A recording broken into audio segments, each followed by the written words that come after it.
Halo, selamat malam Sobat Ridi. Gimana kabarnya?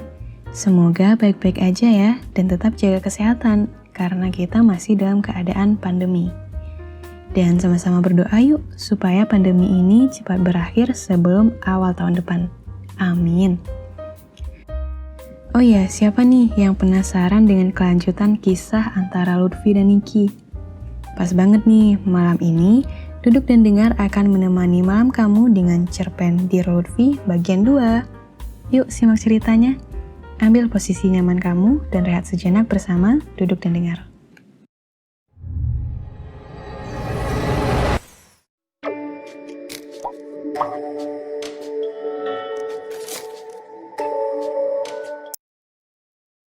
Aku berjalan beriringan menuju motornya. Biasanya, ia akan memasangkan helm padaku dan aku hanya berdiri diam menurut. Sekarang, sebelum ia ingin memasangkan helmnya padaku, aku langsung merebut helm itu dari tangannya dan memakainya sendiri. Aku harus mengubah kebiasaan bersikap manis dan manja padanya. Ya, dimulai dari kebiasaan-kebiasaan kecil ini. Aku melihat ekspresi Lutfi yang tampak kebingungan. Tapi aku langsung melengah dan mengajaknya untuk cepat mengendarai motor dan pulang. Di perjalanan pun, aku lebih banyak diam dari biasanya. Meskipun hatiku masih berat untuk menyerah dengan perasaan ini, tapi di sisi lain, aku juga lelah dengan cinta yang bertepuk sebelah tangan. Siapa saja tentu bisa capek kan jika diperlakukan seperti ini terus. Sesampainya di rumah, ia memarkirkan motornya di halaman rumahku dan ikut masuk ke dalam rumah. Tapi baru sampai di depan pintu, aku menahannya untuk masuk. Aku capek, mau langsung tidur, gak makan malam dulu, ucapku. Oh, oke. Kelar makan gue bakal langsung pulang kok. Di rumah juga gak ada yang bisa dimakan. Lo mau gue buatin minuman hangat sebelum tidur? Tanyanya dan melangkah masuk ke dalam rumah. Di sini juga nggak ada yang bisa dimakan. Stok makananku habis. Kamu beli makanan di luar aja ya. Serius, aku capek banget. Kamu pulang aja ya. Aku mendorongnya pelan dan hendak menutup pintu. Tapi dengan cepat, Lutfi menahan pintu itu dan dengan sekuat tenaga, aku kembali mendorongnya. Lo kenapa sih, Nick? Kenapa rasanya lo lagi ngindarin gue?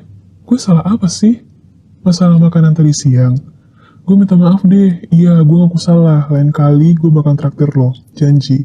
Jangan ngindarin gue gini dong. Tanya Lutfi dengan masih berusaha membuka pintu. Aku yang sudah capek hati dan capek pikiran ini, akhirnya udah gak kuat lagi menahan pintu. Dan akhirnya pintu kembali terbuka lebar. Dan Lutfi berdiri diam terengah-engah menungguku bersuara. Dan yang keluar dari mulutku hanyalah, pulang ya, please, aku capek. Lutfi masih memandangku dengan diam. Ia menurut dan akhirnya berbalik, menghidupkan motornya dan menyeberang menuju rumah. Aku menutup pintu dan terduduk lemas. Sesusah ini ya mengontrol perasaan. Keesokan paginya, aku sengaja cepat-cepat pergi ke kantor supaya tidak berangkat bareng Lutfi, seperti hari-hari sebelumnya. Di perjalanan, berkali-kali handphoneku bergetar karena panggilan dari Lutfi, tapi tak satu pun yang kuangkat. Semalam aku tidak bisa tidur nyenyak. Aku sibuk meyakinkan hatiku bahwa aku harus benar-benar menghilangkan perasaan ini terhadap Lutfi. Dan menghindarinya adalah cara terbaik untuk proses move on. Hari ini aku benar-benar menghindarinya. Aku tak menemuinya di kafe, aku gak pulang bareng dia, dan sengaja pergi makan malam bersama teman-temanku. Sengaja pulang larut agar tak berpapasan dengan Lutfi di rumah. Tapi betapa terkejutnya aku tengah malam begini mendapati Lutfi sedang duduk di teras rumahku. Dari mana? Tanya Lutfi dingin. Makan bareng teman. Jawabku singkat. Aku berjalan menuju pintu rumah dengan cuek. membuka kunci dengan santai, padahal jantungku berdebar kencang. Jujur, tak melihatnya seharian membuatku kangen. Sikap menghindar ini benar-benar menyiksaku. Tapi, apa boleh buat? Aku harus melakukannya. Kenapa lo masih ngehindarin gue? Tanya Lutfi to the point, masih dengan nada yang dingin. Aku hanya diam, tak tahu harus menjawab apa.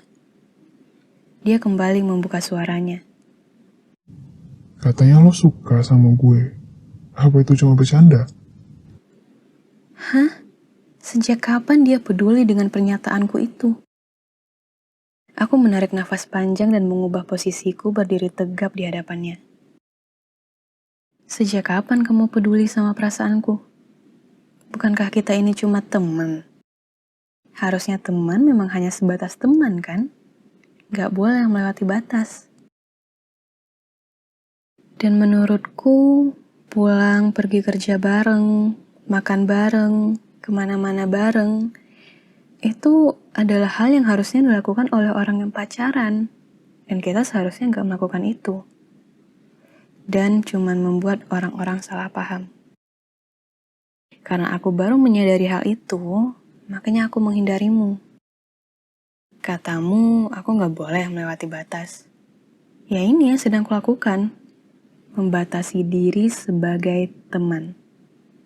Apa kamu paham sekarang? Bukan itu yang gue maksud, Nick. Tapi, Nick, cukup ya. Gue capek kita bertengkar terus karena pembahasan teman dan pacar ini. Udah ya, jangan bahas ini lagi. Gue minta maaf kalau ada salah. Please, jangan ngehindarin gue lagi. Ya? Ucap Lutfi memohon padaku. Aku tersentak karena ucapannya. Kamu kira menjalani cinta bertepuk sebelah tangan ini gak capek? Kamu kira menahan perasaan sama sahabat sendiri itu gak capek? Aku lebih capek, Vi. Menyukaimu dengan cara seperti ini tuh capek banget. Aku terus mengejarmu, berusaha membuatmu membalas perasaanku. Tapi kamu menolak tanpa berpikir barang sedikit pun. Bertahun-tahun aku menahan perasaan karena status persahabatan ini.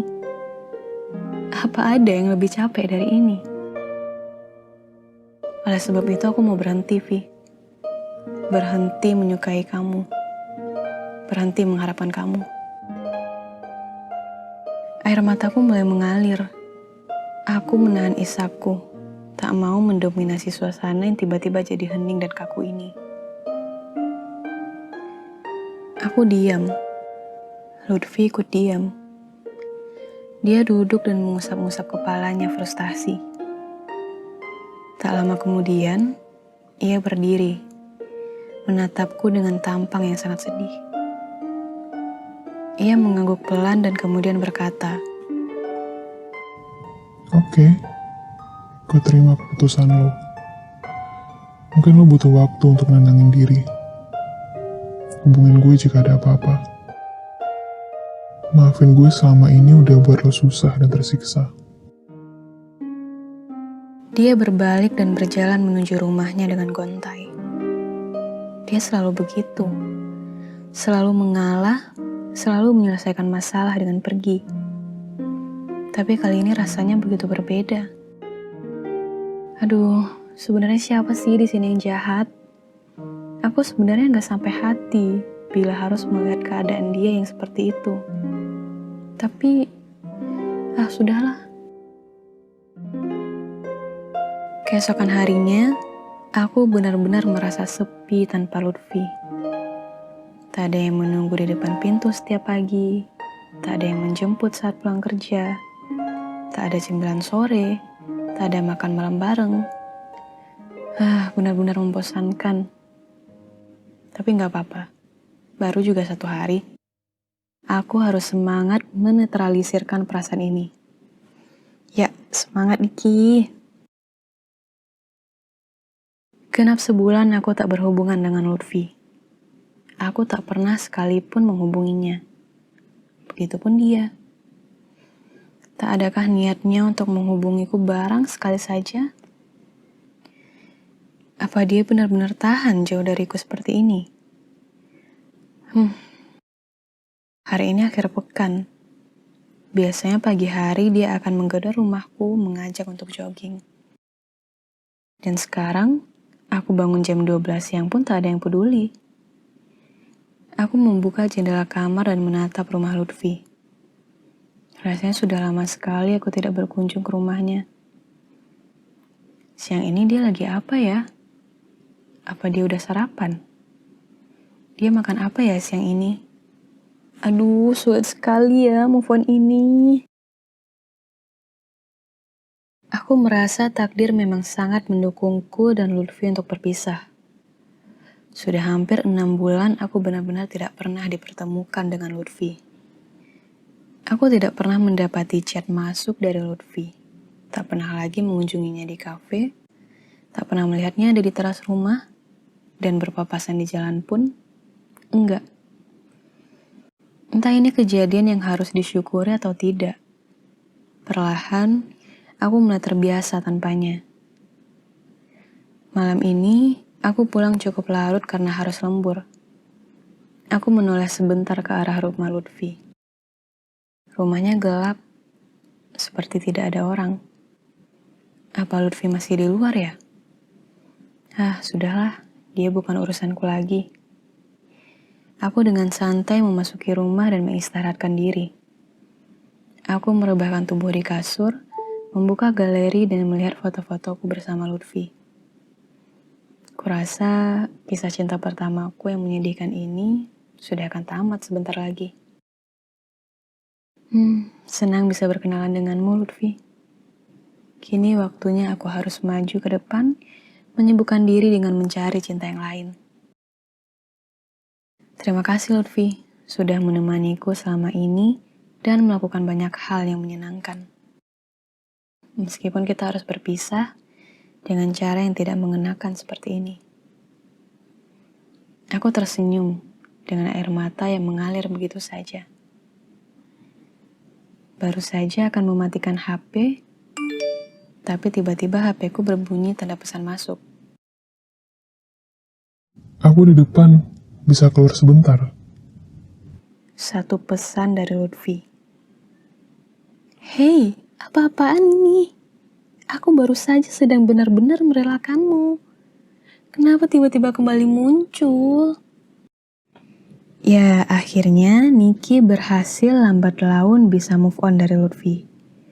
Tapi ngomong-ngomong, Lutfi kemana ya? Mari kita tunggu kabar dari Lutfinya ya. Malam ini sampai di sini dulu kebersamaan kita. Selamat beristirahat dan selamat malam.